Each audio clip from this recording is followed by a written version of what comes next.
All right. Well, we are doing it again. At random. At random. At it again. We're doing trying this remote broadcasting, and it worked out pretty good last time, from what I remember. Right, yeah, it definitely did. Only issue was I was in a freezing cold house because my furnace was broken, but at least we got it. Have you taken care of that since then?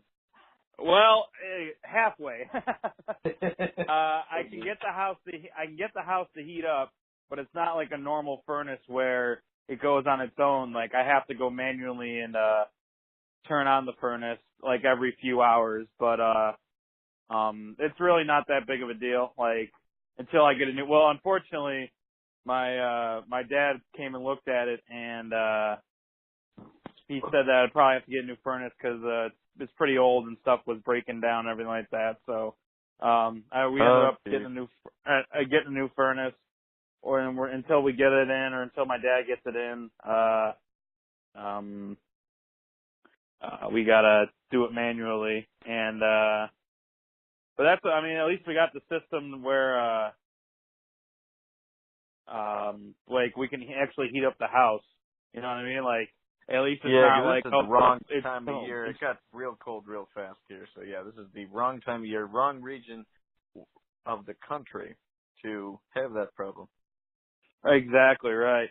But yeah, we got the system down pat. Like during the day, I mean, it depends if it gets really cold, but I mean, the only one suffering, unfortunately, is my little dog, because she's the one that sits there all day. Like, me and Melanie are both off at work.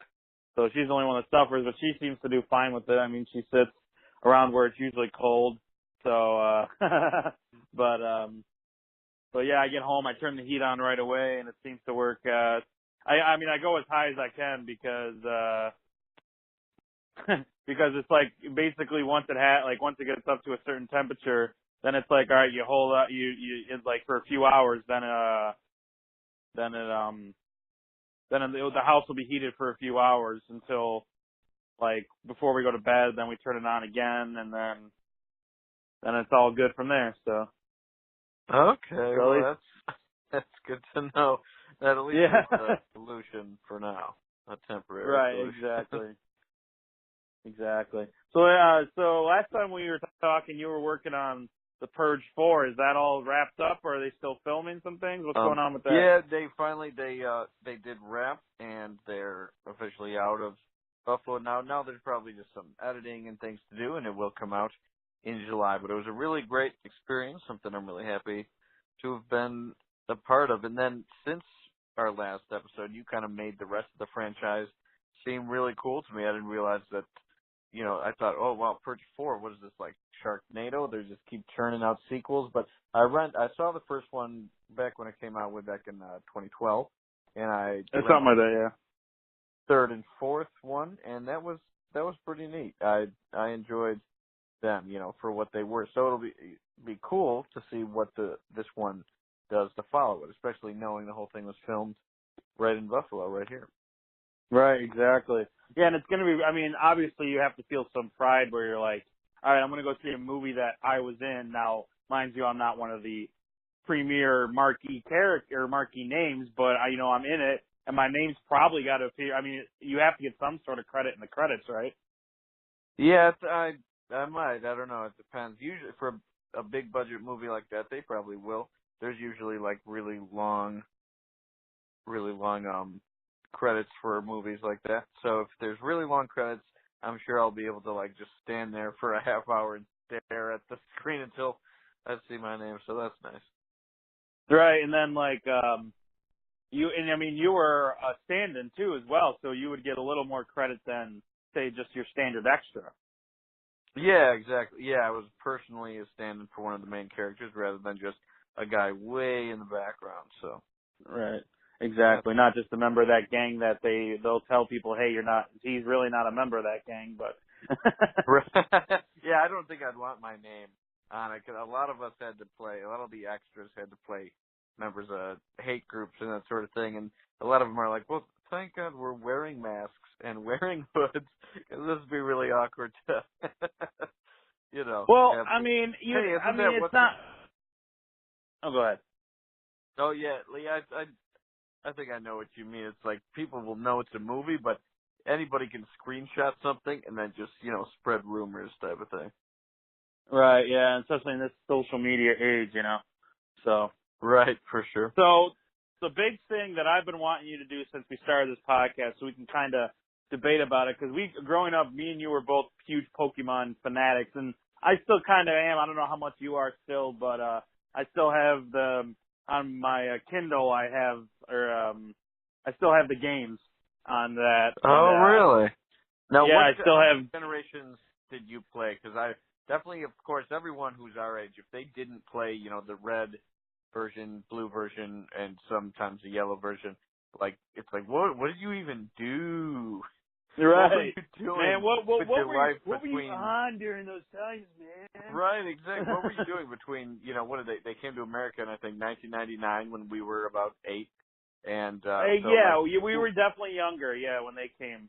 I can't give you the right, exact date, but because they started in Japan, I think in '96. They were right, and then it was red, blue, and green actually, because there was right, a which is green weird version because they in never Japan. really brought a green over to America. Right, Until not that version, but they did after. a leaf green, which would be Right, that was a like Game the Boy Advance remaster of the version. original. Yeah, they wanted to add modern graphics and things to the original, like make it for a younger generation. Which, when you do pick up the very old, the very original, the red or blue version, you realize, like, wow, look at these damn graphics, man. Right. It's amazing that we were that entertained compared to how we're spoiled now with modern graphics. Like, wow, we didn't care that this was like just these clumps of pixels walking around. This was still really entertaining. You think like kids today are glued to electronics, like their tablets and their phones now. Like our generation, especially boys in our generation, it was all about Game Boys. The Game Boy, Mhm. regular Game Boy Color, playing Pokemon. It was so addictive because it wasn't just beating levels. It was raising an organic family. It was what you made of it. You trained these things, you raised them, you added new ones to your collection, you triumphed with them, you failed with them. It was just such a brilliant way to design a game. There had not been a game like that before or since that can really capture somebody the way Pokemon did, that you can actually raise something up like a Tamagotchi, but you could still go on adventures with it like a regular video game. Combined those two, really great. Right. The only downside of the Pokemon franchise is that once you complete the story and once you get all the Pokemon, there's really not much else. Once you do that, it's basically okay. You either got to start a new game or just go up, it's really level up. Yeah, it's not like that's remotely easy, but yeah, not a lot of replay value once you do complete the task. And again, not that this is an easy task, but you have to beat everybody in the whole game, and win the championship, and then catch each individual Pokemon, or at least raise them to evolve. And that's not easy, but once you do that, yeah, you just have to keep entering the tournament over and over. Just in the playoffs, the Elite Four are the final people. You just have to keep doing that over and over because there's not much more you can do once you have Exactly, yeah. But yeah. I mean, honestly, we still got there's a million different possibilities with so there's the first three, so you start with there's three, there's usually a fire, grass, and water, your typical type, whatever generation it is. And they all have the potential to evolve in 3 forms, and they're all rare, and they're all powerful and very true to their type. Yeah, every generation has a new big 3 to choose from. Right, and the longest one I went to was Emerald, which is Game Boy Advance. That was the part. Leaf Green and Fire Red came out after that, but those are basically just re-graphics of Red, Yellow. Just a remake of the original. So it's basically not a different story per se, but it's just better graphics for them. They basically combined the graphics from Ruby, Sapphire, and Emerald, and they made it into Red and Blue and Yellow they stories from them. The originals. So that's basically as far as I got was the Fire Red and leaf green. Like once it got to the 2DS and the 2D, like those systems, that's when I got to college and high school, and that's when it kind of faded out for me. And I'm actually hoping, fingers crossed. Yep. Yeah, hopefully, fingers crossed for this Christmas. I'm hoping to get those systems and those versions because I have never played them. So it'd be a new like time killer for me, and I think that'd be cool. Because I always grew up loving these. Like they wasted my time. My famous line to my mom, and she'd never get it, was, "I can't save my game during a battle." Like once I get rid of this battle, I'll get to whatever you want me to. They should interview a whole bunch of like moms of like who have sons about our age, and be like, "Do you recognize this quote? I can't save during a battle." Like I bet everybody would raise their hand. I know my mom and all of her sisters who have my cousins who are around my age, and that they'd all be raising their hand like, yeah. And then I want them to also ask, keep your hand up if you remotely understood what that even means, and most hands would go down. Would go right down, yeah. And the other one would be I can't nowadays it'd be more of a I can't stop a game during online play. Like I think that's the newer one, because like obviously you can't pause an online game. Like once it's going, and the online people, you're gonna get killed or you're gonna get beat, whatever you're doing. So like you can't pause it. So it's like that's probably the newer one where it's like, oh, I can't pause an online game, and parents will probably never get that. But the kids nowadays are so spoiled. Like I remember when I got my first game system, the PS2, when I was about, I want to say 12, 13. Like I was definitely like I think we just became friends, so it'd probably be around 7th grade. And that was when I got this. Maybe a little bit before that. I'm not exact of the years, but I thought that was the coolest thing in the world. And it was like, oh my god, I finally, because I had the old Nintendo, like the gray box Nintendo, growing up. Like that was my game system. Wow. It really wasn't mine. It was more my I don't know if it was it had to be my dad's, because we never bought one from what I remember. So like that was the original game system I had. And obviously from there it went to Game Boy, and then it went back to the PS2, and obviously I stuck with the PlayStation since then. But like growing up with those games, like it was just a new thing, and it was just so cool. I mean, I'm kind of bummed that I got away from it after graduating college. Like I really didn't play games. I more just watched TV and just kind of watched episodes and stuff like that. And I'm kind of getting back into it with like, I have the PS4 and I play Lego games now. Like as we discussed in earlier episodes, I have the Game Boy versions of, like the Pokemon games again. Like, and I play those. I'm hoping to get like the handheld console, the 2DS or 3DS, whatever. Hopefully, fingers crossed, my wife wants to get me, or anybody wants to get me. But so those games, like, and I think it's like. Oh, go ahead, man. I'm sorry, I didn't interrupt. The only downfall of the phone to phone is that we can't like read each other's like, okay, is he done talking or anything like that. The only downfall. Right, yeah, that'll definitely take some getting used to for sure. Mm-hmm. But let's go back to sorry, go ahead. When we first had these games. Which was your first? Did you have blue version, red version, or yellow version? I had blue.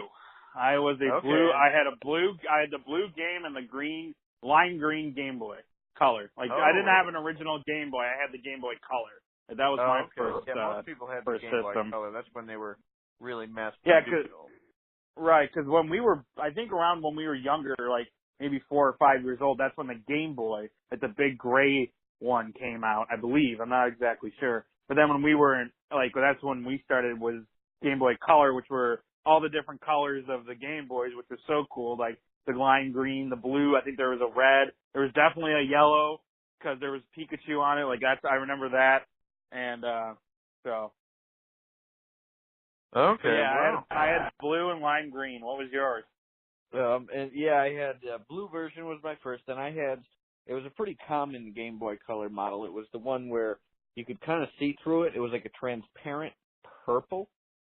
Yep, I remember. Yeah, actually, I remember. Right, you could kind of see the circuit boards and that sort of thing. So that's what I had. Now, which one? As they said in the anime, I still remember watching the very first Pokemon episode, and Professor Oak going to Ash, which one do you choose? Who was your franchise player? Oh, I love Blastoise. Like that was my favorite. So I always went with Squirtle. Okay, so you picked Squirtle. Yeah, because I was, I grew up around water and like lakes and stuff, so I was always admired Misty, and Misty had red hair like I do, so I was like, yeah, I'm going to be a water Pokemon trainer, and I got Squirtle as well. Right, yeah, Squirtle. But as I grew, I kind of thought about strategy, and so the best one I think would be Bulbasaur. That'd be your first best one because if you go through the gym leaders, you got Brock, who is Rock. Yeah. So that'd be number 1. Number 2 is Water, so he's still good against that. 3, he's Electric, which obviously he's not good, like he's not super effective against, but he's like a good defense against it. The 4th one is Grass as well, so it's like, okay, there's kind of a standoff there. Then when you get to the 5th, 6th, and 7th, that's when it kind of gets hard again. Like the first time you have but trouble. by then you can like diversify your team though. By then you'll have caught and raised a bunch of other like pretty tough guys of different types that you can match up against them. But no, that's pretty smart. Yeah, you if you pick your first overall draft pick, you pick Bulbasaur, you already have the built-in advantage against the first 2 gyms because it's so hard to build a team that early. Like you could catch a couple of bugs, of birds, a couple of rats. Because it's Pidgey, it's Rattata, and Bugs. Like those between Pallet Town and Pewter City. Oh my God, I feel like such a nerd for knowing all this stuff. But from Pallet Town to Pewter City, there's Pidgey, Rattata, and Bugs. And then I guess there's Nidoran, but they're not good against Rock either. But yeah, exactly. And sometimes Spearows. And then in yellow version, it was the one interesting thing. It was more like the anime. You had to pick Pikachu, and also there was Mankeys, the little monkey guys. They were available in the Bug Forest. Technically, they're pig monkeys. I found that out when I was playing. Oh, right, yes. Yeah, so they look like they're pig monkeys. Yeah, they're like little fat monkeys with like a white hair, but they have like a big pink pig nose right in the face. Yeah, exactly. But yeah, they were the only guys. But the only issue with Mankeys is that they didn't learn a fight. Like, back in Generation 1, the fighting type moves really weren't until you got to, like, a certain level, like 30-ish almost, where you got an actual fighting move, which would be good against the rock type. Right, so honestly, your first gym, unless you have Bulbasaur or Squirtle, you're almost, like, you're going to be doing Pewter City a few times. Right, yeah. Talk to some folks who have who picked Charmander as their franchise player. It's going to take forever. They're going to have to kill a lot of random bugs, a lot of random Nidorans, a lot of random, a lot of random rats and birds. They're just going to have to like be spending hours and hours and hours just killing these little jabronis. And honestly, you really can't until like you don't get a move. Like honestly, if you like say if you got like Charmander up to like level like when it evolves to Charmeleon, it's like you still don't get a move that's good against. You just get power and attack power. That's the only thing. Right. You take your chances. Lucky. Right. Exactly. Lucky that he misses. Brock misses a couple times, and and I was type that. Did you avoid the other like minions in the gym, like the lesser trainers? Oh yeah, I always thought that I thought those were like a best way to like train up your Pokemon because they're usually at a higher level. Like trainers usually have higher levels, and beating their Pokemon gives you more experience points than if you just go out and beat a random bug or bird. Exactly. Like, you get more experience points. And gotta get that money. That's another thing about Pokemon. There was always kind of silently a lot of money on the line, you realize, because if you ever lost, you're a 10-year-old that gambled and selling. Yeah, exactly. Yeah, that not only made animals fight, but also like put huge money on the line. Because if you lost, you would all of a sudden realize, okay, there's a lot of money, kind of not in my pocket anymore. But then if you kept winning, you were like, wow, I can afford all kinds of stuff now. Right, exactly. They were kind of subtle about it. They were just like, and you got $3,000 from winning. They didn't say this. From the gym, you'd get like a paycheck that we and you have to work for. Like, no, just go battle Brock. You'll get $1,500 just for beating him. Right. Yeah. Right. Yeah. So that kind of you would make your living is by your prize money from right, exactly. And honestly, with Bulbasaur, you really don't have a disadvantage until you get to Gym 7, which is the Fire Gym. But like you said, by that point, you probably have already caught a like a water type. Yeah, you probably diversified your team a little bit especially by 7. That's the second last one. You have your team. You've built a contender for the championship at that point. You probably have a well-balanced team, and especially you need to have some kind of water guy to surf you around.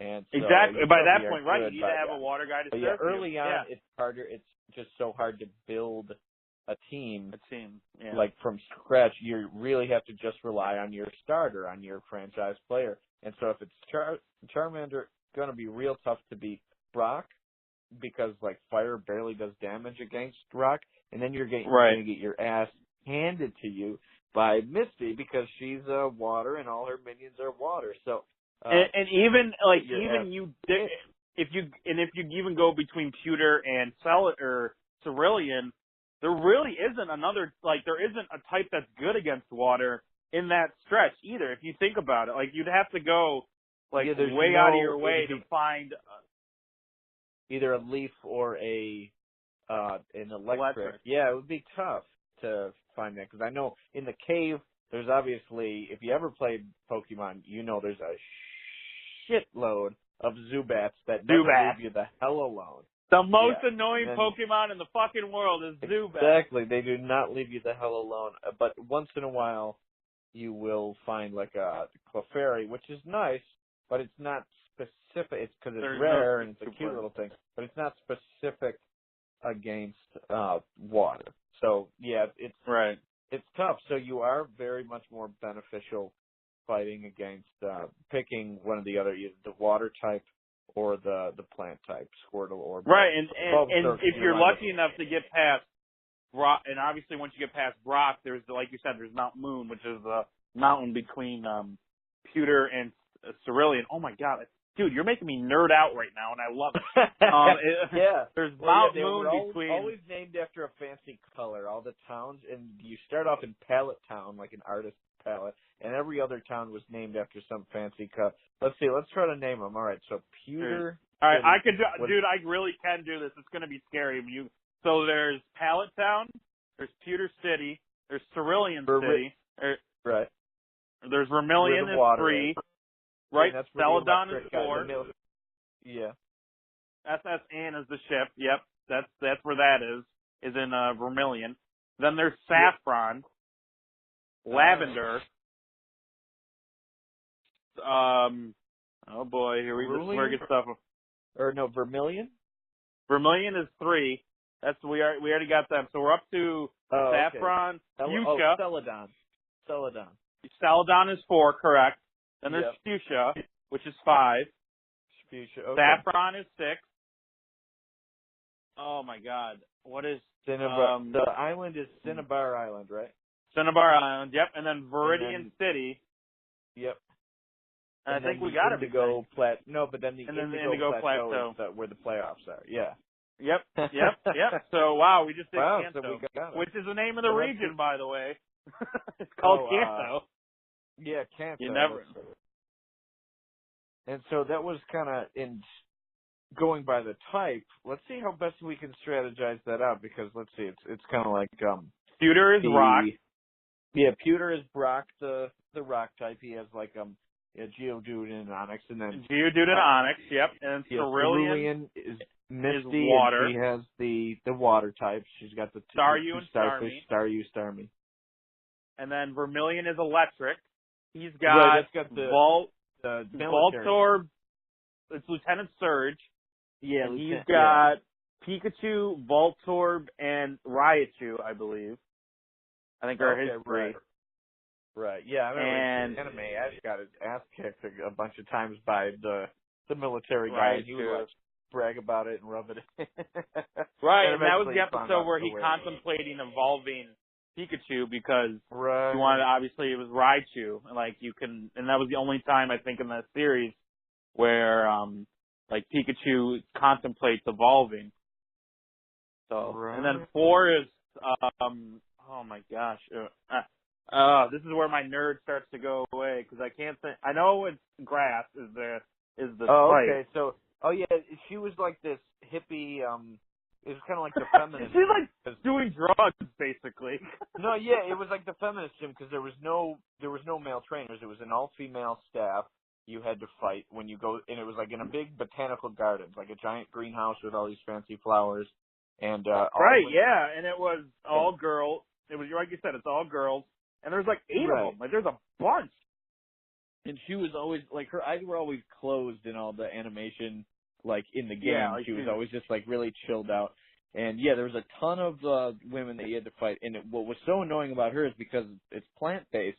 The main strength for plants in Pokemon is not how they attack you, but how they affect you. Like they would try to poison you with some poison powder. They'd try to paralyze you with some powder. They'd try to put you to sleep. All kinds of stuff. They would just screw with your Pokemon. And so it was even if you had a fire type, they could still just put you to sleep or paralyze you, right. and then yeah, they just so keep attacking you as much as they can. Yeah, if you have like Charmander or something, you're like, oh, I'm just gonna waste these ladies. I'm just gonna burn them to the ground. But it's right. like if they get that one move in there to paralyze you and you can't move or put you to sleep, or if they poison you, you'll get through a few of them, but eventually you're gonna die because every step you take, it's like, oh, the poison is kind of hurting your guy a little bit. Exactly. So that was tough. Yeah. And her name's Erica. I just thought of it. Her name's Erica. Yeah. And she's got a victory bell, which is an evolution of a Bellsprout. So it goes Bellsprout, Weeping Bell, Victory Bell. The big yellow. It looked like a big pepper. It's a big yellow guy. Yeah, it was a fly-eat of what's the name? Oh yeah, it was a version of a. It was not the. Oh man, because they did like they made a like this is what like a fly. Oh, what's it called? A Venus flytrap. Venus flytrap, but it wasn't Venus the normal flytrap. like. Yeah. Yeah, it wasn't the normal like two sides meet like a like mouse. It was more the hang down. Right, she had exactly. Victory Yeah, Bell. but one of those carnivorous plants. Yeah. Yeah, and then she had Tangela, which is basically just a bunch of vines. And that's all the Pokemon just like was a bunch of vines. Crumble a ball of blue vines with like googly eyes. Right. yeah. And then a Vileplume, which is Oddish Bloom Vileplume or Vileplume. Yeah, that thing was like that's the one that poisoned the shit out of you. Right. Yeah, because that had the big fat flower. First it was Oddish, and that looked like a little like wheatgrass plant that you'd see in somebody's house. It was just like a blue little bulb with a bunch of green leaves sticking out, and then it became Oddish, and that was like this lumpy, almost mushroom-looking plant, and it was always drooling, so it looked kind of gross. Gloom, yeah. And Gloom, yeah, and then Vileplume was like the big, thick, it was like a flower that hits the gym, like a flower with some muscles on it, and that thing was always screwing you up. You think, okay, I got a fire type, but you can't breathe fire when you're asleep or paralyzed or poisoned. Exactly. She was tough. Yeah, that gym. There was a bunch of. That was definitely and that was definitely, especially if you had Squirtle, because at that point, that's when Squirtle becomes, against Lieutenant Surge is when Squirtle becomes basically like you have to have someone else. Like at that point, you have to catch a Geodude at that point. Right, you better have diversified your team enough and trained like a number 2. You have your Sidney Crosby. You need an Evgeny Malkin to. And Malkin, exactly. And then you need, of course, Flurry and everything like that. You need all. Yeah, exactly. You need to build like a strong franchise. You can't just be one guy anymore. But if you have Squirtle, then you really got to rely on all your B team. You got to have a good number 2 and some other, maybe try to catch something that is good against plants. Exactly. I think birds are good against plants. So maybe one of those weak little Pidgeys that Pidgeys are bad until the 4th gym, because at that point you would think that it would have leveled up enough to get a flying type move, which is also good against. Right, exactly. Yeah, so if you got a Pidgey, it'll eventually pay off. It's like it needs some time down in the minors. But once it works its way through the minor leagues, it gets up there, and it will really come in handy at the feminist plant gym. But no, it's kind of a cool concept that like it was an all women gym like that. But yeah, that was the way to to do it. All right, so after that, I would always kind of get confused once after the fourth one. Who comes next? Because at that point, what you're supposed to do in Celadon is go to the monster store, which is like 9 Oh yeah, like a huge mall. like that. Like it's the biggest. Most buildings aren't all that big in the original Pokemon game, but then all of a sudden in Celadon, it's supposed to be like home of like Mall of America, and there's like this 9 floor. You can even go on the roof, and each floor is packed with people, and each floor sells a different type of thing. So that was a lot of fun. Exactly. Well, what you're supposed to do once you, like you said, there's that 9th floor. You have to buy a drink of kind, either drinking water, lemonade, or soda pop. And then you're supposed to, because there's little walkways that between each city, and Celadon was able to give you you're supposed to go to the guard and give him the drink, and then he drinks it and says, "Oh, I'll share this with the other guards, so you can go through now." So that's how you're going to get through all the other cities. You couldn't just freely move city to city, like you couldn't skip these gyms, because each gym you were now able to learn a new skill or something new. And before that, there used to be guards who were like, whoa, you're 10 years old, you can't pass here. Plus, I'm really they wouldn't do that because no one cares about a 10-year-old in that. By the way, then they'd basically go, plus I'm really thirsty. I'm really thirsty. So you okay? Oh, you can't go. You can't go. It's just closed. Yes. But we forgot one thing. We forgot one thing in our little evolution of gyms is once you get past Lieutenant Surge, you have to go through Rock Tunnel, which is a whole freaking experience in and of itself. Oh, because it's all dark. It's dark as fuck, and you don't know you can learn Flash, but it's dark as fuck in that place. Right, you learn and you the can't skill see shit. Flash, which means like if you have an electric type or certain other types, they will light the way and it becomes kind of normal for you. But it's tough because Flash is useless in battle. So like when you teach all does somebody is Flash, blind and you're like, accuracy. Right, exactly. Like I was always the type of trainer that I would never learn a move that didn't cause damage. Like I'd have the moves you start with when you catch the Pokemon, but then once you get them, or once you get the move, it's like after that, if they like, oh, I want to learn Light Screen. It's like fuck Light Screen, he doesn't do shit. So they don't learn that. Yeah, no, they don't learn Light Screen.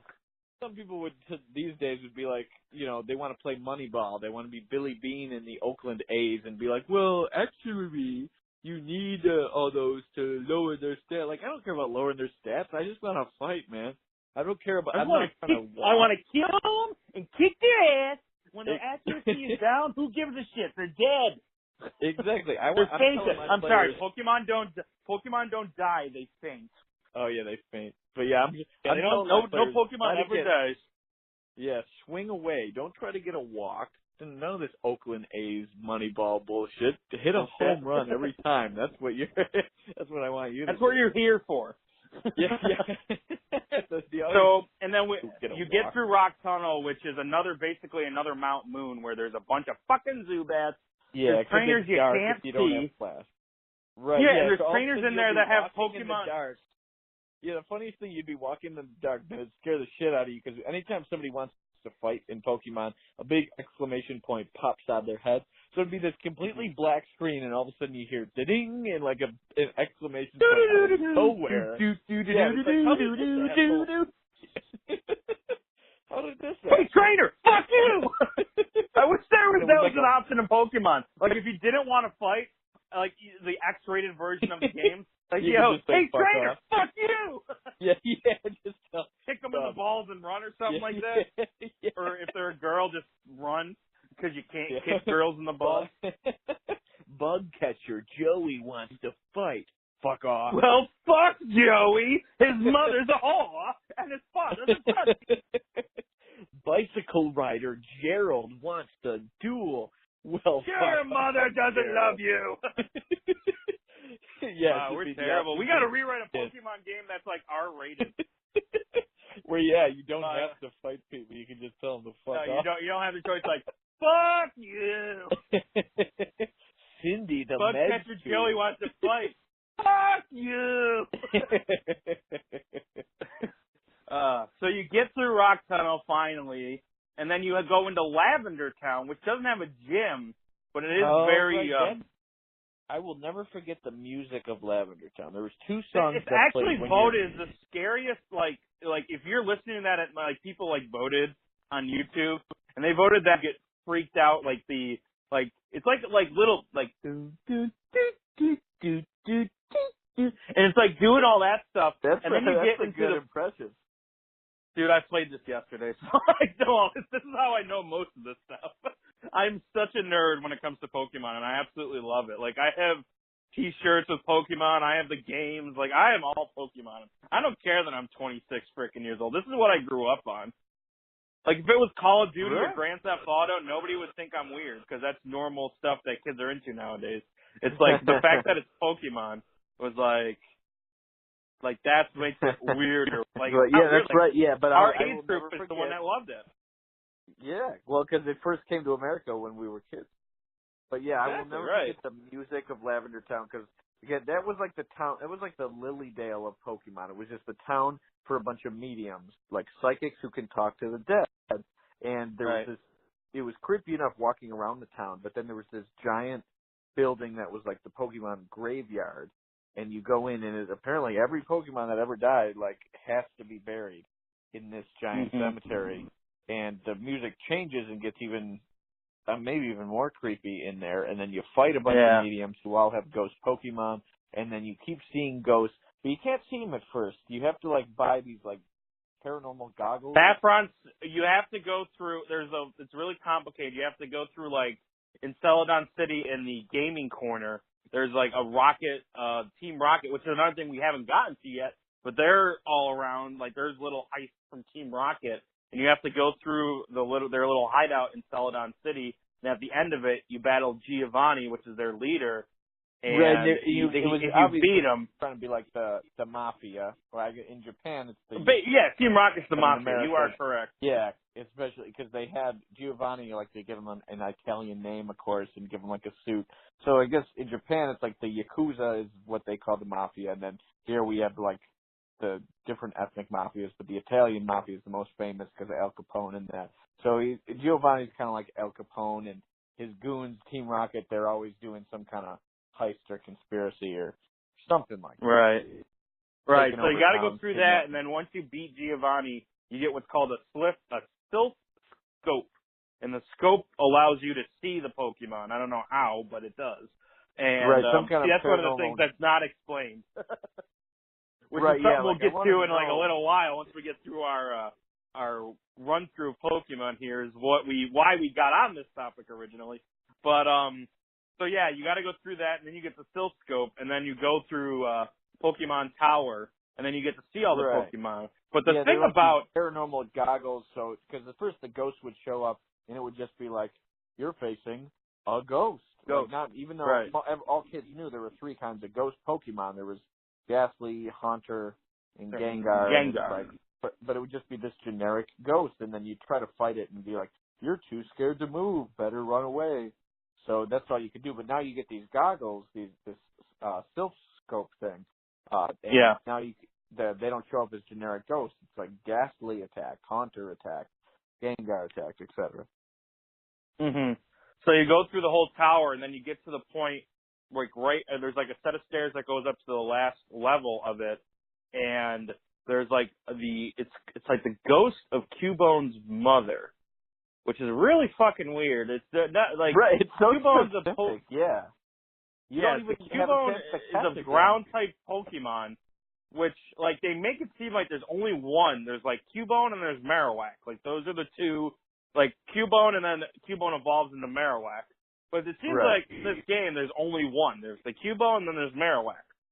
And like Cubone apparently it's its own Pokemon, but it's so sad about the death of its mother, which is this Pokemon, this ghost you're gonna fight, and it wears the skull of its mother. Like it's so freaking weird. Like Cubone is just one of those weird Pokemon.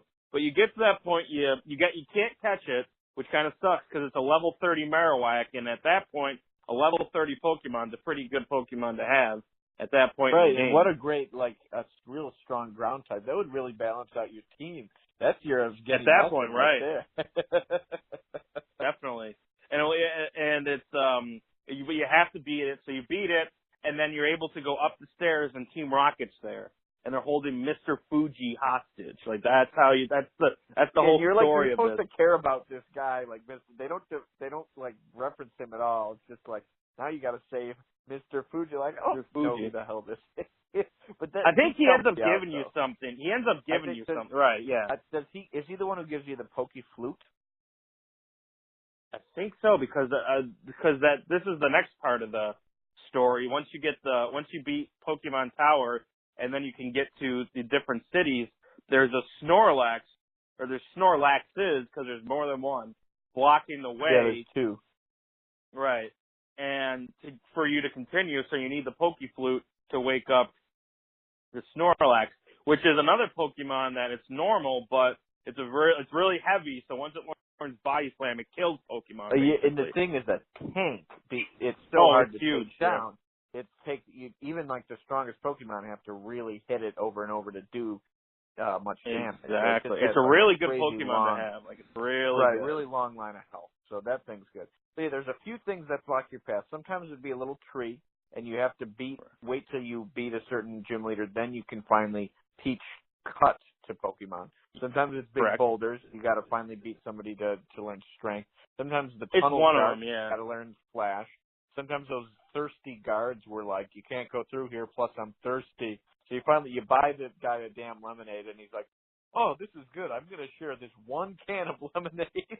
Exactly. It's in the other going to share the one can, right? Yeah, like they're miles away from him. He's going to make sure he doesn't spill it. Here, let me throw it to you. As he runs around, he's going to make sure he doesn't spill the damn thing. Exactly, right. And then, but then the guards don't screw with you anymore. You know, you walk past, like, hey, you can go through. You gave us a simple thanks for the drink. Or no, I think he's saying, like, gulp, gulp. Oh, you can go through, gulp, gulp, gulp, gulp. Right, he's not, like, he's drinking, like, uncontrollably. He's still slurping the can of lemonade. Exactly, like, right. But yeah, I think at this point there's, is it 7 or is it 5? I think it's 5 HM, which is another thing. There's, oh my, I don't even know the technical names. I know there's HMs and there's TMs. There's technical machines, which is what TM is. I don't know what HM stands for, but HMs are moves that you can't unlearn. Like once you learn them, you learn them. That's it. The TMs are different. You can teach them, but you can also like delete them if they want to learn something new. But there's Flash. Mr. is the guy who gives you the Poke Flute. But right, anyway, exactly, yeah. So, yeah, we're back on that. Yeah, we're going all over the place with the story. Right. People who are like, I gotta learn how to do Pokemon. Gotta learn how to do Pokemon. And by the way, this is only generation 1. There's like 4 generations after this that are they're totally different stories. Which, hey, maybe we should do a 4 or 5 part series and just go through all of them. But from the best of our memory, try to explain them all. Yeah. Exactly. But anyway, so we're at you can use them an unlimited amount of time as well. Like that's HMs, you can learn. TM's only one time everybody. Right. Yeah. Because I always didn't like to use TMs because I always felt guilty. I always figured once I teach this to somebody, it was so hard to get and it was really or very expensive. Once I teach it to somebody, I'm going to be like, oh, damn it, I shouldn't have used it on them. I should have used it on somebody else. So I have this whole collection full of TMs that I never use. I would never use TMs. I'm with you. I'd never, unless it's like a move that could like make a normal type better. Because normal types suck. Like at the end of the day, they're the worst type of Pokemon. The only good thing about them is that they're tanks when it comes to defense. Like they really need to take a beating in order to go down. Yeah. But they didn't have that creative an attack, so you had to like teach them. They didn't organically learn how to like make any creative attacks. You had to teach it to them. Most other types, they organically learned a creative attack, and I was more like let them organically learn what nature intended. Right, exactly right. So we get the Snorlaxes out of the way, and then you're able to go to Gym 5, which is Fuchsia City. And Fuchsia City is known for one thing, or 2 things. One is that their gym leader, Koga, which I thought was an awesome name when I was a kid, but his name's Koga, and he was poisoned. Like a ninja. Yeah, that guy was their whole thing was poison. So it was a lot like Erica, the plant feminist.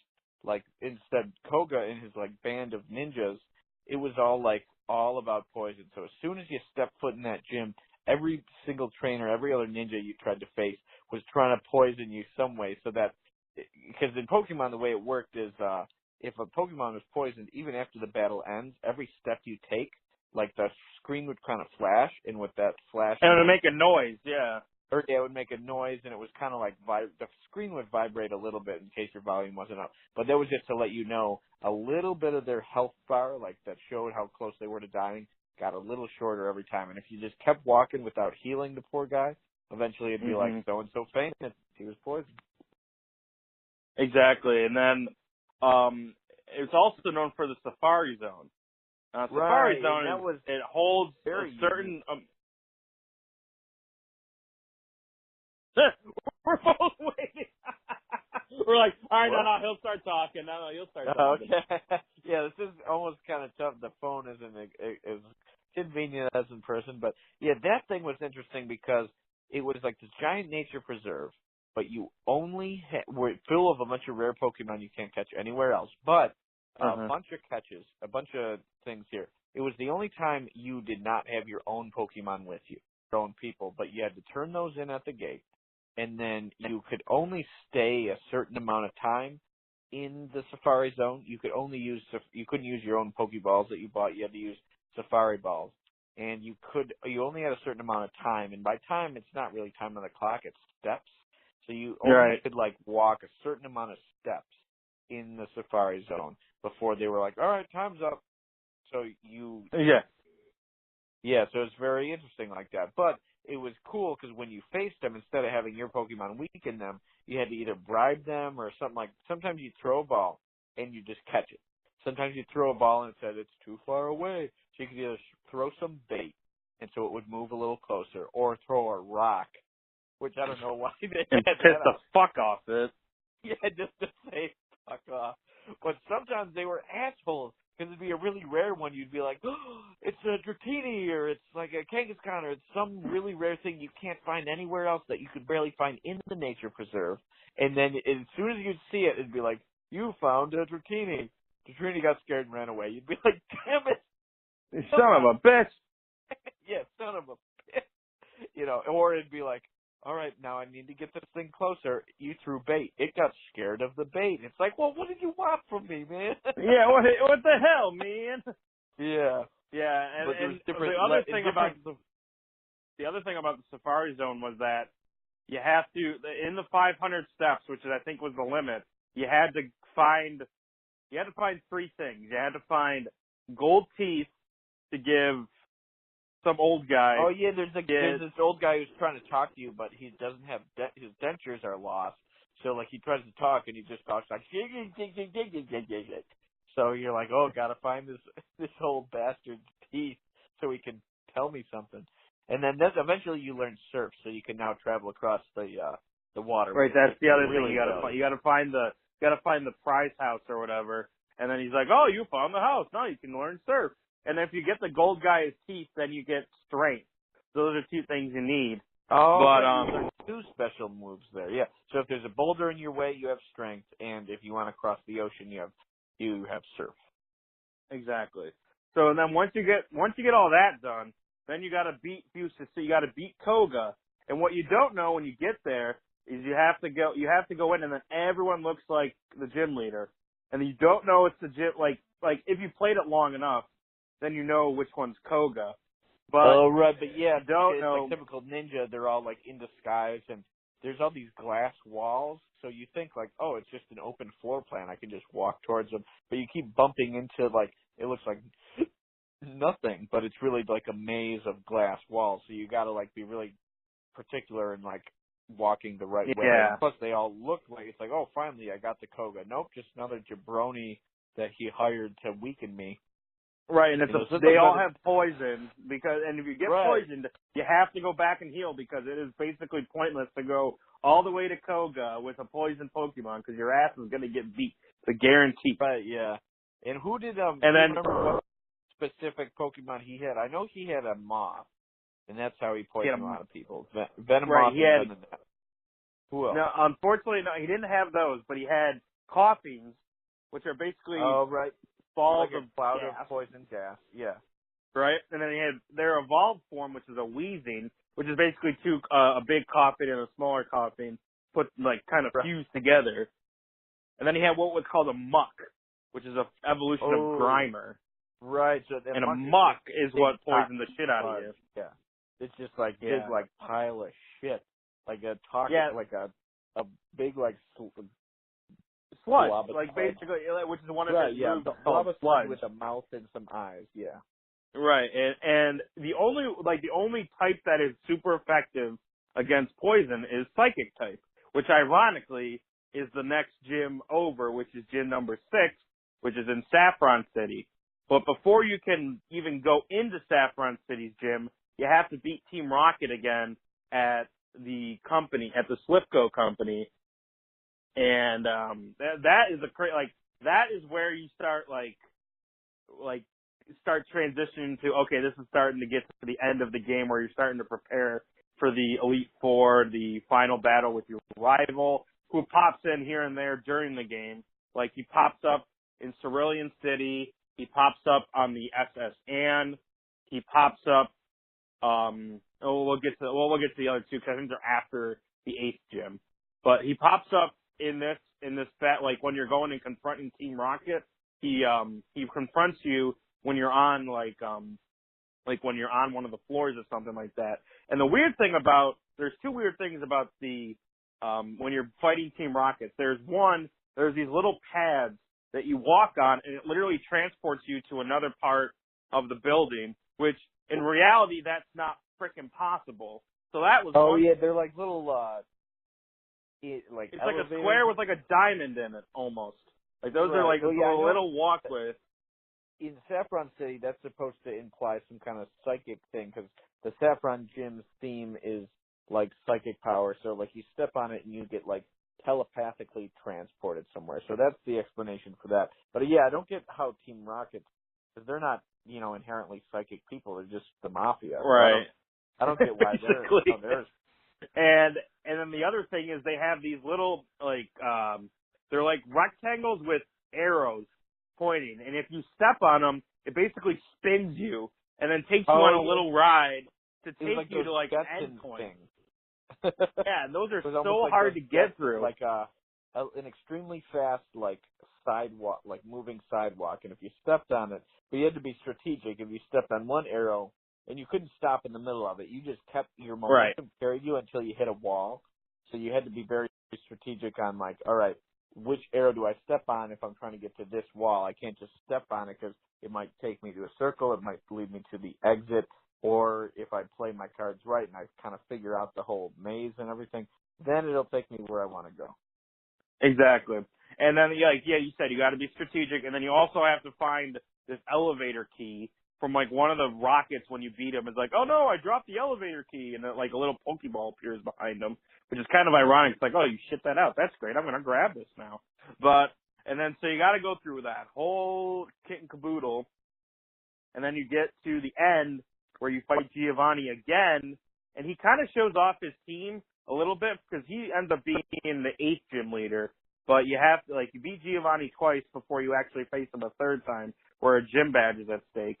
And then once you beat him, all the Rockets leave Saffron City.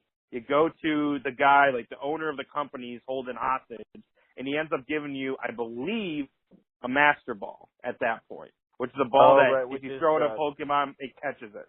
Guaranteed. Right, the infallible ball. Because there's a hierarchy. First you get Pokeballs, and they're cheap, and you can catch a weak Pokemon with it, but they still might break out. Then you get Great Balls, a little more expensive. Ultra Balls, pretty expensive, but they're more reliable to catch a Pokemon. But even still, you throw a bunch of Ultra Balls, and the thing could be really obnoxious and still break out. The thing could be asleep with one single percentage of health left, and it's busting and still jump out. Ultra Balls. And you're like, God damn it, dude. But you motherfucker!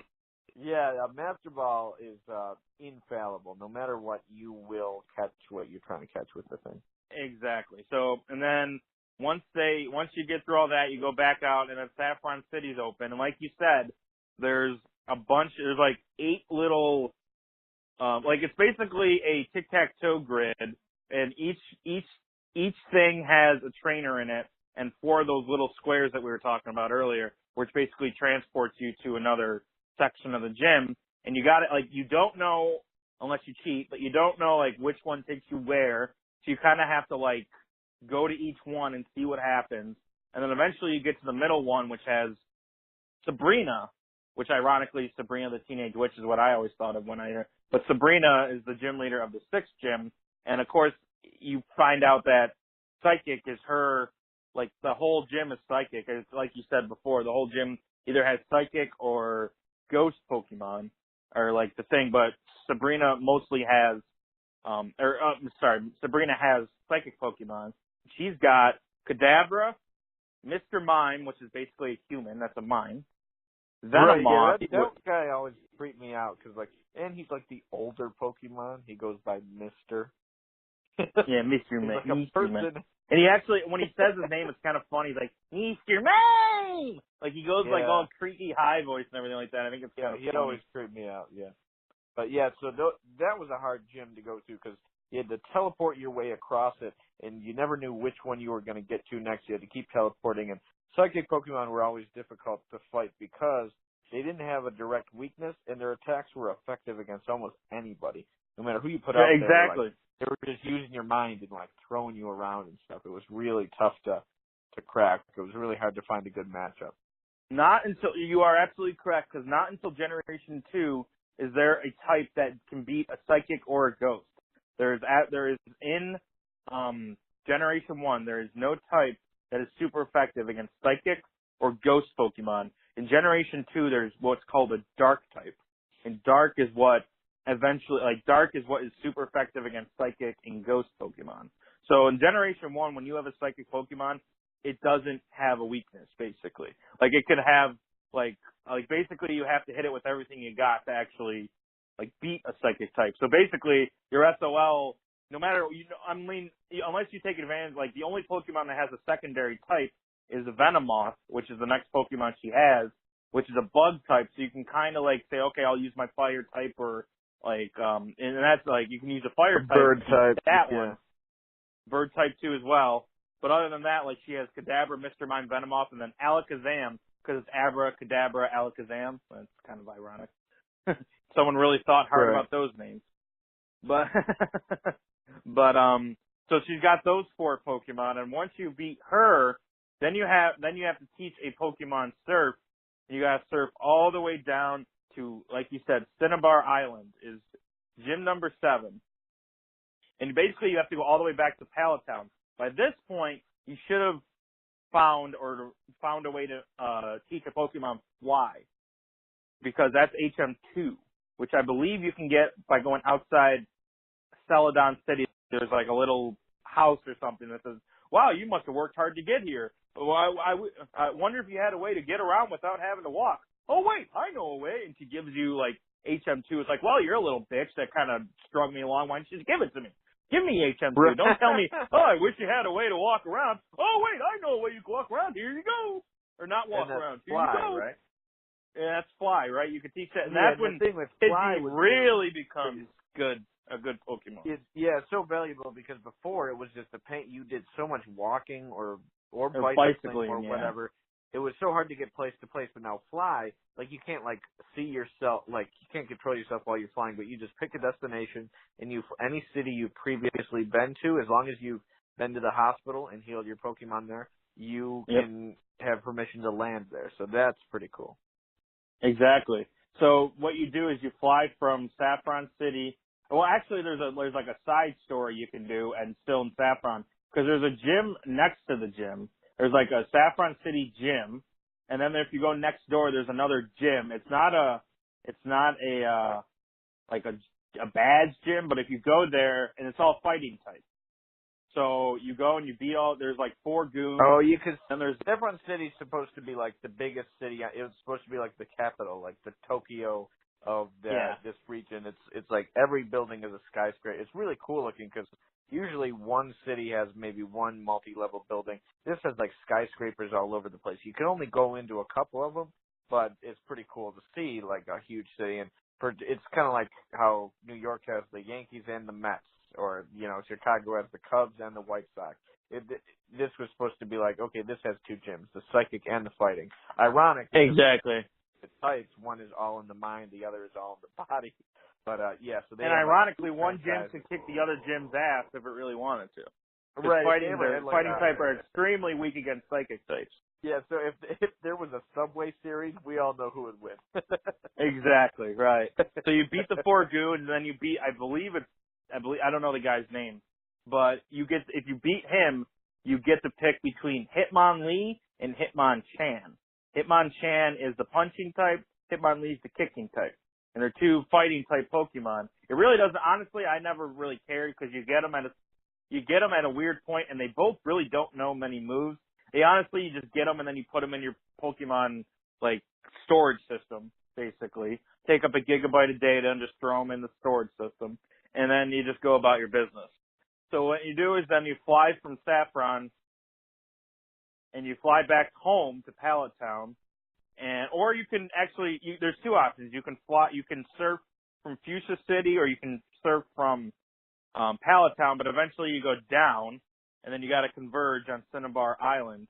Yeah, it's kind of funny knowing all this time the second last franchise you got to play, the Fire franchise, was in Island, just off the coast of your very first town. But until you had somebody who could surf, you had no way of getting there. So. Yeah, exactly. I think you have to beat, like, each time you beat a gym member, like, they give you the ability to do something. Like, some of them is, okay, now you can use surf outside of battle. Or some is, a level 30 Pokemon will obey you. Up to level 50, level 70. Yeah, exactly. Like, they wanted to make sure you couldn't, like, just have a guy who could just trade with somebody who already had an advanced game. Somebody who could fly and then just fly all over the place, surf all over the place. You needed to earn it by a badge. And you couldn't just, like, start a game and then get a bunch of people with extremely high levels into your game and do that. Just dominate everybody. Like, if you got in, like, your very first time you got a trade and you don't have any badges yet, immediately it'll be like, this Pokemon doesn't respect you, you don't have badges, it won't obey you. So it was just a precaution against cheating, pretty much. Right, yeah, and it was like in the anime, if you remember the anime series, like Ash had a Charizard, and it would never listen to him, and their joke was always, he didn't have enough. It evolved so fast it didn't respect him yet. He didn't have the badges for it. Exactly. And so you get to Cinnabar Island, and you realize you can't get into the gym, like it's locked. So you have to go I forgot about that. Right. And you have to go to like a house. I don't know what it is, like a rich house or something. Like there's another building like next door to the gym, and you have to go in and you have to like search around. And then this one, it's all burned out, right? Yeah, they were like, this. It's a burned house. Yeah, I think so. This house is completely burned out. It's like this abandoned old mansion. So it's a mansion. I know it's a mansion. I don't know if the original games, if it's burned. I know it might be in the later games. I'm not sure. Oh, okay. But I'm pretty sure I think this one's a mansion. I know it's a mansion. I don't know if it's burned down yet or not. I know there's a mansion. Oh, okay. But you go through the mansion and there's like Grimers, Mucks, Coffees, Ponytas. Like there's all these types of Pokemon that are really a bunch cool. Of fire, yeah. Fire and poison type in there. And eventually you get the key to the gym.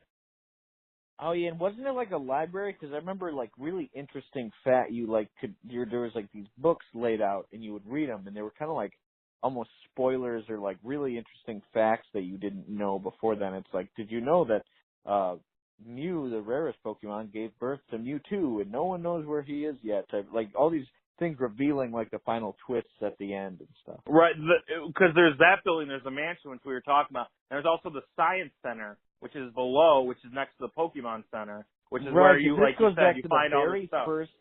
The very first city you go to, Pewter City, the Rock City, you can go to the Science Museum, and they got some exhibits, and then one of the scientists says like, hey, you want a fossil or something? And that's in Mount Moon. Yep, you're right. Oh yeah, right. And then you fight like one guy you choose between the fossils, and you don't know what they're going to turn into because there was a little crop of extinct Pokemon that were like these prehistoric things you only heard about. And Kabuto. Yep. Yeah, Amistar and Kabuto. You picked which. There's a lot of choosing. You pick your franchise player from the big three. Then when you face the scientists from the museum in Mount Moon, you pick either the Amistar fossil or the Kabuto fossil, and then you have to wait all the way until Cinnabar Island where they use this Jurassic Park technology and bring it back to life. Yeah, and it doesn't work right away. That's why the strategy is you get to Cinnabar Island, you give your fossil to the scientist, and then you go do what you got to do and get the key or whatever to the gym, and then you go back and you have your Kabuto. I apologize. Omnistar is the evolved form. It's Omnite, I believe is the original. And then Amistar, and then another choice you make is in that fighting gym, the Mets of Santa. The Hitmonchan or the Hitmonlee, right? Yep. Right, yeah. There's a lot of choosing. You can literally have 6 Pokemon just by the choices you got to make throughout the game. You got your original starter, you got the Omnite or Kabuto, Hitmonchan, Hitmonlee. And then you can get an Eevee by going somewhere. You can get a Lapras by getting some. There's your 6 Pokemon, right there. You don't even have to catch a single Pokemon, and you can have your whole team right there, basically. You had 6 Pokemon just by looking. Right. Although that would be very difficult to go through the game with one Pokemon. So you do all that, and then you get to the gym, and it's basically they all have fire type, or they all have fire type basically. But the cool thing about the Cinnabar Island, right? The cool thing about the Cinnabar Island gym is that you can either battle the trainer or you can take a quiz. There's a little machine where it can ask you a question, and if you answer the 3 questions right, it'll just open the door, and you don't have to battle the trainer. I always battle the trainer because it's that's just so much easier. Yeah, I forgot all about that. But I was the type that I wanted to do both because I wanted the experience of battling the trainer. I never liked to walk away from or avoid a battle because it was always a great experience for your team. Exactly. But also, I always thought the quiz was kind of neat too, so I would try to do both. I would open the door and then I'd go fight the guy. Right, exactly. And they're probably so confused, what the fuck you doing? Yeah, anyway, so you do all. There's 7 trainers. I think there's 7 trainers or so, and so you go through and then you beat them all or do those quizzes. Then you get to Blaine, who is the 7th gym leader, and he's the fire type guy. He's got Growlithe. I know he's got the 2 fire horses, Ponyta and Rapidash. I think he's got an Arcanine, so I think he's got the 2 evolutions. He's got Growlithe and Arcanine are an evolution, and then Ponyta and Rapidash are an evolution. So those are his 4. And basically at this point, if you got Squirtle or you have a water type, that's why I would like to go through the gym if I was trying to up train a water type, whether it's my Squirtle, Wartortle, or Blastoise, or if it's another water type that I'm just trying to up train. I would just take that one water type, and that would be the only Pokemon I'd use for the whole going through the 7 trainers or so, and then I'd get my other Pokemon and go battle Blaine. So it's that way an easy way to level up. It's just take them to a place where there's he's a fire type, go to the grass gym and just burn the shit out of people. Or if he's a water type, go to the fire gym and just let him blow bubbles at him. Or something like that, something to that effect. Or if he's an electric type, take him to the islands that are next to Cinnabar Islands, which is where it's all water type basically. And it's I'm trying to think of the names of them. I know it's not essential to your story, but it's one of your things you can do in the game. It's go to these islands. And there's 3. There's there's a bunch of little side quest things because there's the cruise ship. You go on the cruise ship and that's kind of fun. And then there's the power plant. Usually they lead to getting either important item or a really cool Pokemon. There's the power plant you go to, and it's this hidden abandoned power plant. Bunch of electric Pokemon and toxic Pokemon like Grimer and Muck and that. But at the end, then you get Zapdos, the magical legendary electric bird. And then same with Cinnabar Island, there's all these ice types that they're these frozen underground islands. Right, the ones next door. I think they're called sea something islands, I think. But Articuno, I think, is the bird. Seafoam Island, and I think Articuno is the one bird there. You get the icy bird, And then same with on your way to the playoffs, you get the Firebird, Moltres. Moltres is in the Victory Road. Yeah, exactly. Yeah, you got to climb this mountain of Victory Road and get that guy. And then and so those lead to those are 3 legendary birds, and each generation has its legendaries. There's the 3 type legendaries, like fire, electric, and ice, I believe, are the Right, three main types throughout. And then there's the, like, middle ground legendary, which is, in this generation, it's Mewtwo. And then, Mewtwo, which is way down the road, which we'll get to in a little bit. But, like, Mewtwo's that, like, kind of middle, like, it's the ultimate legendary, basically. Right, he's built, he's like not even an organic Pokemon. He was created in a lab by the Team Rocket, the Mafia, to try to use this ultimate weapon, this like unstoppable psychic killing machine. But then they make it too smart and it turns on them, and now it's living by itself in this hidden cave somewhere. Right. So speaking of Team Rocket, you get back, you got 7 badges, your team's getting pretty well set. And you got Gym 8, which is the mob boss, which is Giovanni. This is the 3rd time you're battling him, and he is mostly ground type. Which again, right. At this point it's not as bad because at this point you should have a pretty good team together of multiple types. Right, you should have basically have your contenders. Like you should be ready for the playoffs and have a good, well-balanced team where you have a diverse group of types and not just 1 or 2 at a high level. You should have balanced it out and have a couple. Of course, your franchise player is almost always going to be the highest level, but you should have some guys behind them.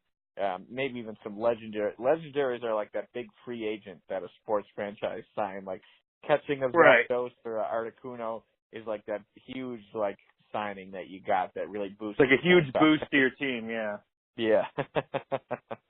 But it's like at that point in the game, like you already have you should have at least 6 Pokemon by that point in the game. So you're like almost faced with the like, okay, I caught him. Do I use him or do I just say, okay, I caught him and then I'll use him at some point? Not for my original run through the Elite Four and finals, but like the okay, a secondary or a 3rd time. Okay, just to say I used Articuno or I used Zapdos or I used Moltres or Mewtwo. Like it's kind of a difficult decision because at that point in the game, like you said, you have your guys. You're going to the 6th or the 8th gym to fight Giovanni, who's mostly ground type. But I mean, at that point, you're basically like, okay, I got my guys. They're really leveled up. They're really good. And you go battle him, and he's got 5 Pokemon, which I believe is the most that any gym leader has is 5 because Tutor and Cerulean, Brock and Misty each have 2. Vermilion and Celadon each have 3. Fuchsia and Saffron each have 4. Fuchsia, Saffron, and Cinnabar each have 4. And then Viridian, your last gym, the 8th gym, has 5. And he's got he's got Rhyhorn. He's got Dug Trio, which is basically 3 little dicks with eyes. You got Nido Queen, Nido King, and then Rhydon. And then basically, if you have a water type, it can beat all of them. So basically, it's a really easy gym if you got water types. But it's really funny though about that gym is that like the like goons, like the extra people that you fight on the way, like they're not all ground type. It's what's kind of funny. Like usually, because they're supposed to be. Yeah, it's a tough gym because you can't just load up like make your lineup top heavy to like, all right, we're all going to match up against one specific type because these are all a bunch of criminals who just either stole or caught random types. So they all have diverse groups and teams themselves. So it's hard to prepare for because you don't have one theme to consistently match up against. Right, exactly. So basically what most people would do would be like go through the goons and then go back to the Pokemon Center and just go get your go set up your team that like beats the ground types really good, which would be water, grass, instead everything like that. So you beat him, you're all good, you got your 8 badges, you're good to go to the Elite Four, and then what happens? But because ironically, Viridian City, like you said with Cinnabar Island, like the 7th gym is just a surf away. Viridian City is literally the first city you walk to, because you have to go through Viridian City to get to Viridian Forest and eventually get to Pewter City. So there's Viridian City, and then that's the 8th gym, but then right next to Viridian City is the Elite Four, or Indigo Plateau. It's just kind of funny how, like, right in the beginning is your main, like, your guys where they gotta go, or the place where you gotta go. And so you go next door, you go, like, walk a little bit to the left, Viridian City, and then you meet your rival. And ironically, when I first played the games, I thought, okay, that's the last time I'm going to fight my rival. Because it's like right before the Elite Four. It's usually right before the playoffs, you fight this guy. And it's kind of cool because your progress is always kind of similar to his progress in that, like, his franchise, he's got his franchise player and he's got a nice diverse team built around it. Usually he has exactly. like a good flying type, a good psychic type, this and that. So it's kind of cool how you always almost match up and stuff. Exactly, and I think one of the so you got to get through him. He's one of the only guys you fight who has a full lineup of 6. Right, and it's not just exactly right, and it's not just one, like you said, it's not just one type. It's a multitude of types. So you really, unless you know the types before you go in, you really can't plan on going through like it's each a tough one. battle because they're all good and well balanced too. So he's always a tough opponent. Right. So you got to go through him. And once you get through him, you go through the Elite Four, and then there's 8 guards that make sure you got the gym badges. So there's your another, like you're saying, like a guard against cheaters. Like you can't go through each. There's like 8 guards. You can't sneak into the playoff arena early because like one guard will be like, wait, I'm just here to make sure people got their boulder badge. You got it? All right, you can go. And like each different like section has another guard waiting for approval of one thing. So you can't just walk in. The guard will not let you through unless you have that. Right. And so you go through the guards, and then you get to the Victory Road, which is, it's funny because in this game, it's actually, like in this Generation 1, it's really complicated, and you really got to know what you're doing. But then if you get to Generation 2, it's literally 2 levels, and you're there. I just think that's always, I always thought that was kind of funny. Yeah. Otherwise, it's like a mountain that you got to climb. It is really tough. You got to know strength, and you got to be able to fight a high level, at least 40. All the Pokemon in Victory Road are at least at 40. And this is where if you're not like totally happy with like the levels of some of your Pokemon, like maybe they're in their mid 30s, and it's like, okay, you just kind of been scraping by, and they just kind of been that 4th line player that's like, all right, you're here, but you really don't contribute to my overall success, since you're doing the hockey metaphors. They're like one of your 4th line guys that, they're good in a good situation, but they're really not overall on your team. Like this is a good place where you can like maybe catch another Pokemon that might like fit right in, because they're all 40 and above. Like it's Gravelers, it's Onyxes, it's randomly Golducks randomly appear. Oh yeah, I forgot about that. Like random ass Golducks. Yeah, this is kind of like getting that like trade deadline player. Like you need one more decent guy right before the playoffs to like put you over the edge. This is actually a good field to get your trade deadline acquisition. Right, and if you're happy with all your guys, they're more to help your guys get better, because you can actually train with really these Pokemon too. Right, yeah, you can really beef up your guys, pad the team before you go in, yeah. And then like the one thing about like the Victory Road that you like have to do is that there's like barriers throughout some places, and you have to use strength to push the boulders onto like what looks like a little switch, and you got to push the boulder onto it to kind of like break it or push it down so that the barriers go away.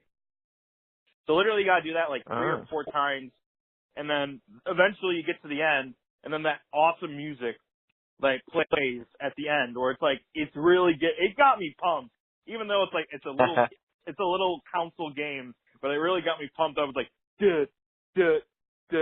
it's like pounding you with one of the God. biggest things you got to give Pokemon credit for is that for just being the most minimal, cheap, primitive sound, like one of those greeting cards that you open and plays a song. That's the technology we're working with. They had some amazing soundtracks. They did. They knew how to fit with the most primitive electronic sound you can imagine. They knew how to capture a moment so freaking well. Scared the shit out of you when you're in the psychic or the Lavender the Town, medium. Yeah, like a champion when you're walking to the playoffs. And, the battle, you always knew something was happening when it was changed right before a battle and all that kind of stuff. Really creative, really well done for them. And this is like your last chance to heal all your Pokemon, to buy all the items you need, Like, and at this point, this is where that's where all that money that you were like maybe saving at all points. Like, I honestly would never spend $1. I don't think I ever spent $1 between Pallet Town and the Elite Four. Because at the Elite Four, that's when you buy Pokeballs. You had to buy your Pokeballs. Okay, yeah. I'm talking, okay, so maybe buy some Pokeballs.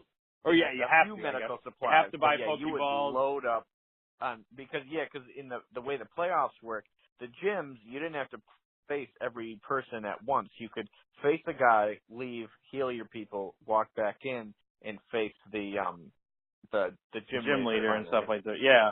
But in this case, you have to face the Elite Four, like the 4 rounds of the playoffs. You had to fight all of them without healing. You had to beat everybody. Right. So you got to load up on hyper potions, full restores, full heals. Right, exactly. Yeah, your burn heals, your poison antidotes, your anti-freeze. Because the everything person, round 1 of the playoffs is in Lorelei, and she is ice specialist. Yep, she's ice type. She's got a Dugong, a Cloyster, a Slowbro, a Jinx, and a Lapras. And Jinx is basically Nicki Minaj. That's the big joke that always goes around. Is that Jinx is Nicki Minaj. But they're all like the Dugong and the Dugong and Cloyster are water ice. Slowbro and Jinx are water psychic, and then Lapras is water ice. So you can load up, but like there's Jinx who is not like if you say you use electric on Dugong, Cloyster, and Slowbro, your electric's not really going to do much against. It's not going to be super effective against Jinx. So like you got to be kind of strategic in who you pick. Like you got to have a Pokemon that this Pokemon 100% is super effective against this type, and you have to do this for all 4. So say you're electric. Right, yeah, you couldn't you couldn't heal or change your roster in between rounds. You had to play all 4 rounds of the playoffs through. And so an interesting thing would be they're all different types of specialists. So you had to really load up. You had to kind of count on like one guy, like, all right, I'm counting on you for round 1. It's almost like a pitching matchup in like baseball playoffs kind of like thing. Like, all right, which is always good to have. And then you have to have you have your starter, and then you have to have your relief pitcher basically for using. Right, continue sports metaphor. You have to have your backup. So say, okay. You need a type for round 1. You're facing ice. I'm relying on you for round 2. You're good against fighting. Relying on you for round 3. You can take care of the ghosts. Relying on you for round 4. You can get the dragon guy. So you got a matchup like that. But sometimes it doesn't always go to plan. Just like sometimes your starting pitcher is supposed to go 6 innings. All of a sudden, the guy that you throw out there to try to take down ice, he either gets frozen, which you can't do shit about that, or he dies. Frozen, right? Yeah, frozen in Generation 1. Unless you have an ice heal, once you're frozen, you're screwed. Unless they do like types of moves that can like will bust up your ice. Like fire, obviously will melt it. And right, then but who is you dumb had enough like to do takedown. that? Right. Well, her Pokemon don't even have fire moves if you look at them. So you have to do like if they do like takedowns or tackles or body slams, like that would crack the ice. But yeah, if you get frozen in Generation 1, you're basically screwed without an ice heal. So you get like you said, like you have to have the like your starting pitcher and then your relief pitcher, which where Snorlax would come in perfectly for like 2 out of the 4 of these. Like it's like even if you look, so we go to so you get past Lorelei, you save, because if you didn't save, you're screwed. Like, that would be the strategy. Like, you'd save before you go to your next guy. So that, like, okay, I lost against Bruno, so I just shut it off and turn it back on and just say, all right, hey, I'm going to start over again. So they get to Bruno, who is the fighting type guy, but ironically, he has 2 Onyxes, which are rock and ground and not fighting. And then he also has Hitmonlee, Hitmonchan, which we mentioned earlier. You can actually pick one of those, but you can't get both. And then he has a Machamp, which is a 4-armed fucker up, or what, I don't know how the hell they came up with Machamp. It's like you got Machop, which is a little karate guy. Then Machoke, which is the guy, but he's just a little bit more muscular. Then you got Machamp, and he just grows 2 fucking arms out of his shoulders. He's just a big monster motherfucker. So basically, for Bruno, you'd have to use flying type. But then, like we said, you can't use flying type on Onyxes because they're rock and they can destroy flying. Right. So that's why you have to have the backups and you have to have and it's weird because if say you have a really strong water type and he goes out against Hitmonchan can learn Electric Punch or Thunder Punch. Right, yeah, that's a crazy thing that they try to pull as well in the playoffs is you'll think you're matching them up good, but then one random guy will know some random ass attack that's way out of character, and then he'll use that attack like you'll be like, oh good, an ice guy is good here that he can't possibly know a fire move, and then some dude knows like Fire Punch or Fire Blast out of nowhere. Random out of nowhere, right? So you got Bruno, and you beat him, and then you go on to Agatha, who's a ghost type. But right, this the thing old about lady Agatha, the ghost. Yeah, she's in the ghost, ironically.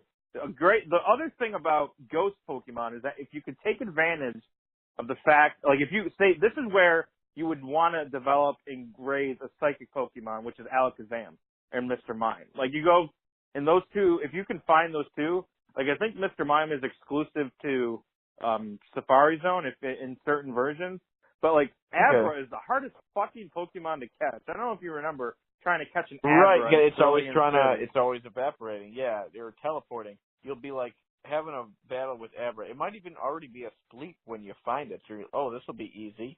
And then all of a sudden Abra teleported, like before you could even catch it. It teleports out of it, yep.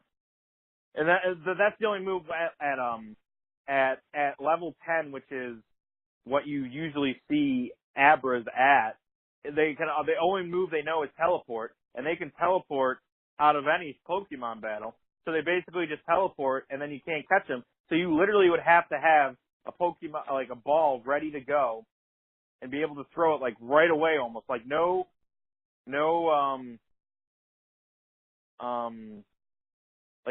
fighting, nothing like that. You just have to throw. Got to be lucky and just throw a ball and hope it catches it. Exactly. I don't know. Have you ever? This is going to open up a whole other can of worms that we won't explain till afterward. But did you ever manage to catch a Mew? There was a very specific thing you could do to get it, and I figured it out once. And I did once.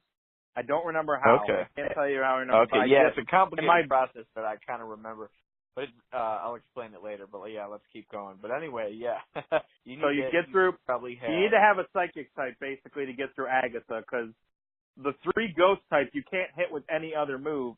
No normal moves hit the ghost type, and then you got a Golbat. I didn't go through the list yet. Hold on. You got 2 Gengars, a Golbat, a Haunter, and an Arbok, which is Cobra spelled backwards. If you didn't know, Ekans is snake spelled backwards. If you didn't think. Those are cute little facts about Arbok and Ekans, is that it's snake spelled backwards and it's Cobra spelled back, when I figured that part out.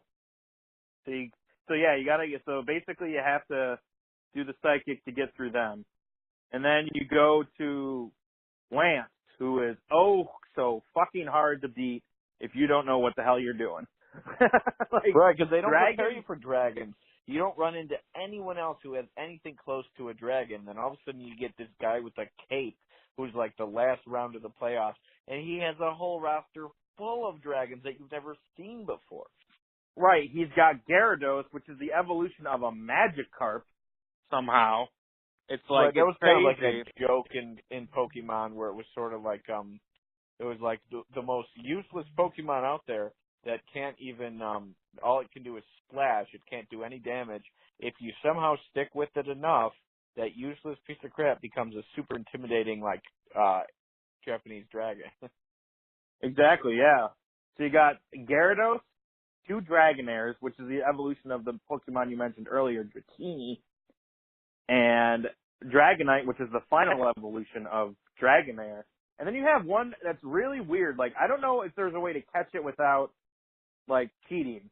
Aerodactyl, which is basically a pterodactyl, Oh yeah, there is a way to do that. From what I remember, you have to find it becomes just like Jurassic Park. You find an amber, like an amber fossil, or it doesn't even call itself a fossil. It's like you found a rock of amber, and you think it's useless.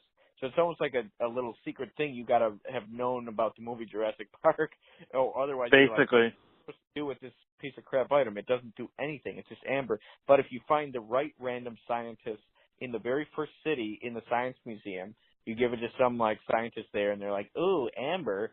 Let's see if I put it in my machine. Oh my God, it's pterodactyl."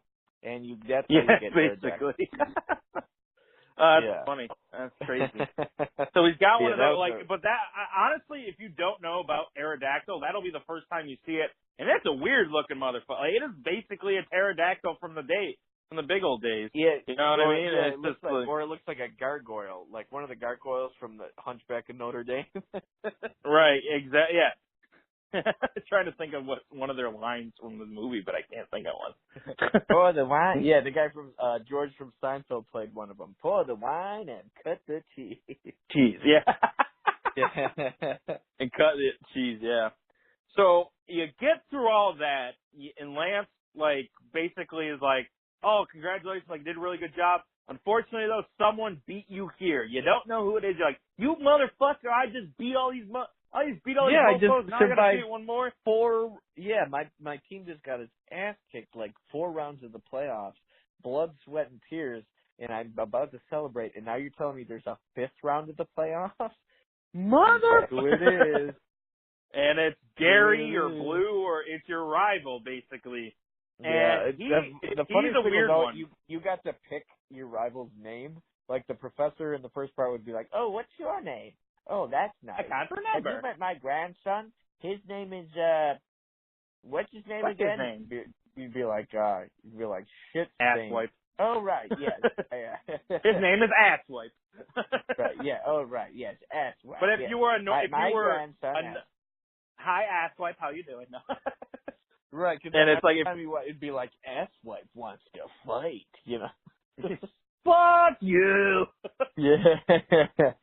But yeah. it's different though, because it totally depends on who you pick as your starter. Determines who your Right, he was always such an asshole. He would wait for you to pick first, and then he'd pick whatever type was, weak against best you. against so you. His entire right. team from the very first draft, the second overall pick is always like whoever, you pick a really good goalie, he picks a guy who has that goalie's number type of thing. Exactly. So if you pick Bulbasaur as your starter, Blue, we'll call him Blue because that's your rival, he has a Pidgeot, an Alakazam, a Rhydon, an Exeggutor, a Gyarados, and a Charizard. So, and this is where your strategy and your team, like picking your team, becomes so important, because this is where your Pokemon are probably, well, if you have enough items, they're probably all full level, but all the moves aren't there unless you get like something to revive the amount of moves, because that's something else you got to strategize. Like, yeah, Hydro Pump is an amazing move. That's the best water move out there, but you only get 5 of them. And then Surf. But yeah, you just survived 4 long rounds of the playoffs. Like, you're probably using your best moves, and they're probably doing great. But by the time you get to a 5th round, it's like, how many do you have left? Exactly, right. And if we go through the rest of if you chose Charmander as your starter, he's got a Pidgeot, an Alakazam, a Rhydon, an Arcanine, an Exeggutor, and a Blastoise. And then if you pick Squirtle as your starter, so there's really slight variations. He's got he's got the main, he's got 4 or 5 of the same, but then he's got he's got a couple different. So if you choose Squirtle as your starter, he's got Pidgeot, Alakazam, Rhydon, Gyarados, Arcanine, and then Venusaur, which is the evolution of Bulbasaur. So basically, you get to this point, your Pokemon are so damn tired, and you're probably tired too. And you get there, and you're like, all right, you got to fight me. And it's so cool because if you watch, he says something to the effect of, you know what that means? I'm the best trainer in the world.